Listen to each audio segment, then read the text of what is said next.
ఇలా జరుగుతుందని నేను అస్సలు ఎక్స్పెక్ట్ చేయలేదు. హాఫ్ బర్త్డే కేక్ ఒక్కసారిగా ఒక సైడ్ కి మొత్తం పడిపోయింది. స్పోర్టివ్ గా తీసుకొని నేను కేక్ ని ఫస్ట్ నుంచి మళ్ళీ చేశాను. మిస్టేక్ ఏంటనేది తర్వాత చెప్తాను. ఒక నిమిషం చెప్పడం మర్చిపోయాను. ఈ స్టోరీలో ముగ్గురు హీరోస్ ఉన్నారు. వీళ్ళిద్దరినేమో ఇలా జైల్లో పెట్టేశాను.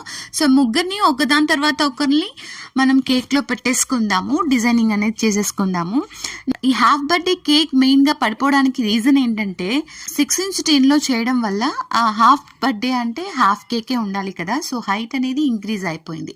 హైట్ ఇంక్రీజ్ అవ్వడంతో బాటమ్ లేయర్ లో ఉన్న క్రీమ్ అనేది మెల్ట్ అయిపోయింది. ఇలా మెల్ట్ అయిపోతూ వచ్చి రావడంతో ఒక్కసారిగా మొత్తం లేయర్స్ ఒక సైడ్ కి పడిపోయింది అనమాట.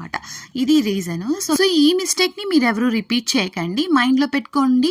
అండ్ సెకండ్ టైం బేక్ చేసేటప్పుడు నేను 7x10 యూజ్ చేశాను. దానివల్ల కేక్ అనేది పర్ఫెక్ట్ గా వచ్చింది. ఈ వీడియో మీకు యూస్ఫుల్ అనిపిస్తే ఒక చిన్న లైక్ ఇవ్వండి.